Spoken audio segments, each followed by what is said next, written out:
Voici une leçon sur ce que l'on appelle les compléments de phrase. Tout d'abord, ce sont des compléments que l'on peut enlever sans changer le sens de la phrase. Ensuite, ces compléments, on peut les déplacer en début ou en fin de phrase. On dira donc qu'ils sont à la fois supprimables et déplaçables, ce qui en fait des compléments facultatifs. Facultatif, cela veut dire que l'on n'est pas obligé de les exprimer dans la phrase pour que cette phrase soit correcte. Si on les enlève, la phrase demeure correcte. Ces compléments de phrase, vous les connaissez mieux sous la dénomination de complément circonstanciel. Alors pour comprendre ce qu'est un complément circonstanciel, il faut s'interroger sur le sens du mot circonstance. Pour vous expliquer ce que signifie le mot circonstance, ce que l'on appelle les circonstances d'une action, nous allons partir d'un exemple. Paul a sorti ses fiches de révision. Cette phrase est minimale.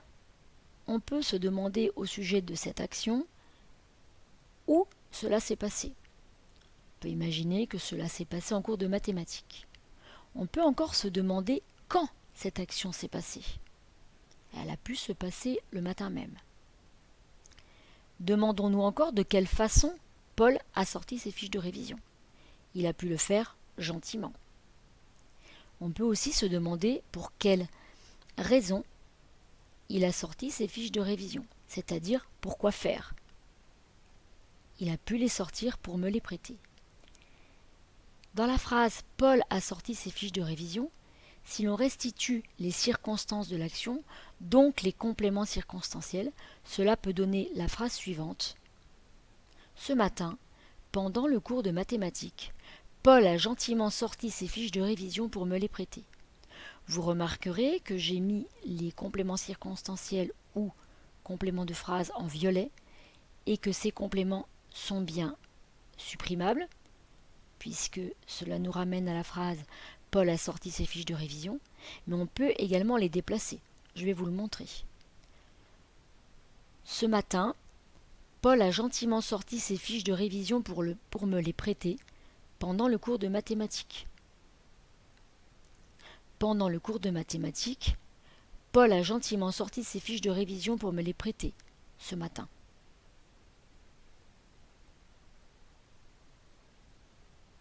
Ce matin, gentiment, Paul a sorti ses fiches de révision pour me les prêter pendant le cours de mathématiques. Vous voyez que cela donne souvent lieu à des combinaisons différentes, mais possibles. Prenons un autre exemple. Il a fini son exposé. C'est une phrase qui est correcte, mais qui n'indique en rien dans quelles circonstances il a fini son exposé. On peut se demander, par exemple, grâce à qui? Ça peut être grâce à ses amis qui vont l'aider. On peut également se demander où cette action s'est passée. Elle a pu se passer dans la salle d'études. On peut se demander quand cette action a eu lieu. Elle a pu avoir lieu entre 8h et 9h. Si on restitue les circonstances de l'action dans la phrase, c'est-à-dire si l'on met les compléments circonstanciels dans la phrase, cela donnera par exemple « Grâce à l'aide de ses amis, dans la salle d'études, il a fini son exposé entre 8h et 9h. » Alors, une même phrase peut avoir plusieurs compléments circonstanciels comme vous le voyez. Après, vous ne pouvez pas en ajouter à l'infini, sinon cela donne une phrase qui devient maladroite, mal construite. Donc si je résume, ce que l'on appelle les circonstances d'une action, ce sont le lieu, le moment, la durée, la cause, le but, la manière, le moyen, les conditions, etc., qui vont entourer la réalisation d'une action, qui vont caractériser la réalisation de cette action.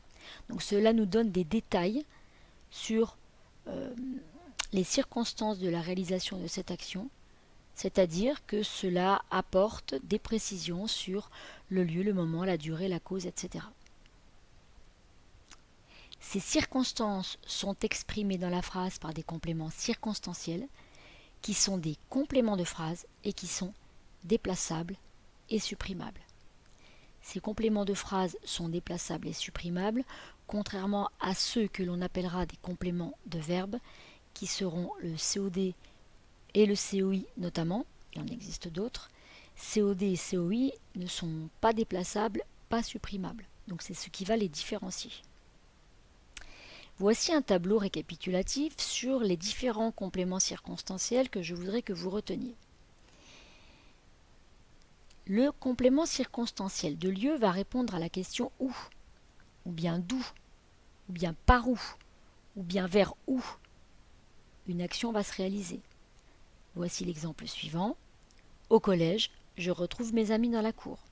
Ce sont bien des compléments de phrase qui sont soulignés, puisque je peux les enlever, je retrouve mes amis, je peux les déplacer.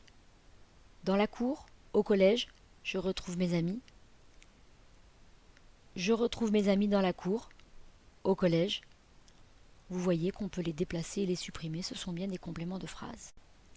Intéressons-nous maintenant au complément circonstanciel de temps. Ce complément circonstanciel répondra notamment aux questions quand, ou bien pendant, combien de temps, depuis, combien de temps. Par exemple, ce jour-là, il prépara sa valise en quelques minutes. Ce sont bien des compléments de phrase car on peut les enlever, il prépara sa valise, on peut les déplacer. En quelques minutes, ce jour-là, il prépara sa valise. Ou bien, il prépara sa valise en quelques minutes, ce jour-là. Maintenant, le complément circonstanciel de moyen. Il répond à la question par quel moyen. Le moyen par lequel une action se réalise, c'est l'instrument qui va lui permettre de se réaliser. Par exemple, il fit rapidement le trajet en vélo. Le vélo est bien le moyen qui permet à l'action de faire le trajet de se réaliser. C'est bien un complément de phrase parce que je peux l'enlever. Il fit rapidement le trajet. Je peux le déplacer. En vélo, il fit rapidement le trajet. Il y a également le complément circonstanciel de manière. Ce complément circonstanciel va répondre à la question de quelle manière, de quelle façon. Par exemple, il fit rapidement le trajet en vélo. J'ai repris l'exemple qui précédait. De quelle manière fit-il le trajet? Il le fit rapidement. C'est bien un complément de phrase, je peux l'enlever. Il fit le trajet en vélo. Je peux le déplacer. Rapidement, il fit le trajet en vélo. Ou bien, il fit le trajet en vélo rapidement. Nous reviendrons dans la diapositive suivante sur la différence entre le complément circonstanciel de moyen et le complément circonstanciel de manière. Vous les confondez régulièrement. Intéressons-nous au complément circonstanciel de but. Il va répondre à la question pourquoi faire. Le but, c'est ce que l'on cherche à obtenir lorsque l'on fait quelque chose. Exemple, il plaisanta longuement pour la distraire. Au moment où il plaisante, il cherche à faire quelque chose, il cherche à la distraire. Bien sûr qu'au moment où il fait l'action, il ne sait pas encore s'il va atteindre son but ou s'il ne va pas l'atteindre. En tout cas, c'est ce qu'il recherche. Pour la distraire, est bien un complément circonstanciel de but, c'est bien un complément de phrase. Je peux l'enlever, il plaisanta longuement. Je peux le déplacer. Pour la distraire, il plaisanta longuement. Je vous fais remarquer que dans cette phrase, il y a également, je l'ai mis en bleu, un complément circonstanciel de temps. C'est-à-dire combien de temps dure l'action? Elle dure longtemps. Longuement signifiant longtemps. Intéressons-nous maintenant au complément circonstanciel de cause. Il répond aux questions pour quelle raison, ou bien grâce à qui, grâce à quoi, à cause de qui, à cause de quoi. Exemple, en raison de la pluie, nous renonçons à ce pique-nique. Qu'est-ce qui fait que nous renonçons à ce pique-nique? Quelle est la raison qui fait que nous renonçons à ce pique-nique? C'est la pluie. C'est bien un complément de phrase, je peux l'enlever. Nous renonçons à ce pique-nique. Je peux le déplacer. Nous renonçons à ce pique-nique en raison de la pluie. Je reviendrai également un tout petit peu plus tard sur la différence entre le but et la cause.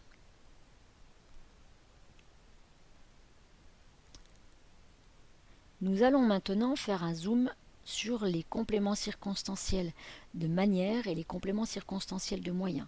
Complément circonstanciel, je vais l'abréger CC.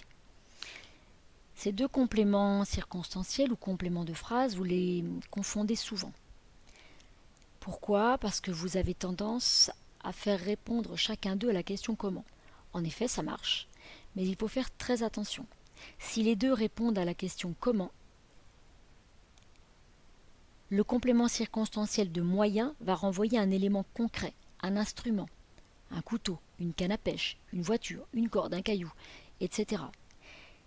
La réponse à la question comment dans le cas d'un complément circonstanciel de moyen va évoquer un élément que l'on peut toucher, un élément concret. Un caillou, une corde, une voiture, c'est un objet, on peut le toucher, c'est un instrument. Le complément circonstanciel de manière, lui, va renvoyer un élément abstrait. Abstrait et concret sont des mots qui s'opposent. Par exemple, élégamment, sournoisement, correctement, avec gentillesse, de manière insolente. Vous voyez bien que si dans le cas du CC de moyen, on peut toucher l'élément de réponse, en quelque sorte, dans le cas du complément circonstanciel de manière, on ne peut pas le toucher. C'est quelque chose d'abstrait. Donc si vous voulez passer par la question comment pour différencier, pour trouver les compléments circonstanciels de manière et de moyen, vous pouvez, mais vous devez bien garder en tête que en ce qui concerne le CC de moyen, la réponse évoquera un élément concret, donc un élément que l'on peut entre guillemets toucher, alors que le complément circonstanciel de manière renverra un élément abstrait, entre guillemets, que l'on ne peut pas toucher. Maintenant, intéressons-nous à la différence entre le complément circonstanciel de but et les compléments circonstanciels de cause, qui sont également deux compléments circonstanciels que vous avez tendance à confondre. Le complément circonstanciel de but va indiquer ce que l'on cherche à faire, ce que l'on cherche à obtenir lorsque l'on réalise quelque chose, sans savoir si l'on y arrivera ou non. C'est l'objectif que l'on peut atteindre. Si vous pensez à un match de foot, les joueurs, lorsqu'ils courent sur le terrain et lorsqu'ils tapent dans le ballon, ils cherchent à marquer des buts. Lorsqu'ils tapent, ils ne savent pas si le ballon va rentrer ou non dans les buts. Donc c'est bien ce que l'on cherche à atteindre, sans savoir, au moment où l'on fait l'action, sans savoir si cela va se réaliser. Exemple, pour réussir son contrôle, il refait tous les exercices du cours. Ce que j'ai mis en blanc, c'est bien un complément de phrase. La preuve, je peux l'enlever. Il refait tous les exercices du cours. Je peux le déplacer en fin de phrase. Il refait tous les exercices du cours pour réussir son contrôle. C'est bien un but, parce qu'au moment où il refait tous les exercices, il poursuit l'objectif de réussir son contrôle, mais au moment où il le fait, il ne sait pas si le but sera atteint ou non lorsqu'il fera le contrôle. Même chose pour l'exemple suivant. J'ai cherché une solution afin de résoudre ce problème. C'est bien un complément circonstanciel, un complément de phrase car je peux l'enlever. J'ai cherché une solution. Je peux le déplacer afin de résoudre ce problème. J'ai cherché une solution. Et c'est bien un but car au moment où je cherche une solution, je poursuis le but de résoudre ce problème, mais au moment où je cherche la solution, je ne sais pas encore si je vais y arriver ou non. Le CC de cause, quant à lui, va indiquer la raison pour laquelle une action va se réaliser, le fait ou la personne qui va entraîner la réalisation d'une action. Par exemple, à cause de son mensonge, il est puni et ne peut pas venir à la fête. Donc, c'est d'abord il ment, et ce mensonge va entraîner la punition qui va l'empêcher d'aller à la fête. Donc, la cause, elle intervient en premier, et elle va entraîner un fait. Ma voiture fonctionne beaucoup mieux grâce à l'intervention de mon garagiste. C'est bien un complément de phrase. Je peux l'enlever. Ma voiture fonctionne beaucoup mieux. Je peux le déplacer. Grâce à l'intervention de mon garagiste, ma voiture fonctionne beaucoup mieux. Et c'est bien une cause, c'est-à-dire que d'abord mon garagiste intervient, ensuite cela entraîne le fait que ma voiture fonctionne mieux. Donc la cause, c'est ce qui entraîne un fait. Autre exemple, en raison de son absence, nous devons annuler cette réunion. C'est bien un complément de phrase, je peux l'enlever, nous devons annuler cette réunion. Je peux le déplacer, nous devons annuler cette réunion en raison de son absence. Et cela exprime bien la cause qui va entraîner la réalisation de cette action-là. L'absence, c'est le fait qui entraîne l'annulation de la réunion. Vous retrouverez ces explications résumées dans une fiche mémo qui vous sera distribuée.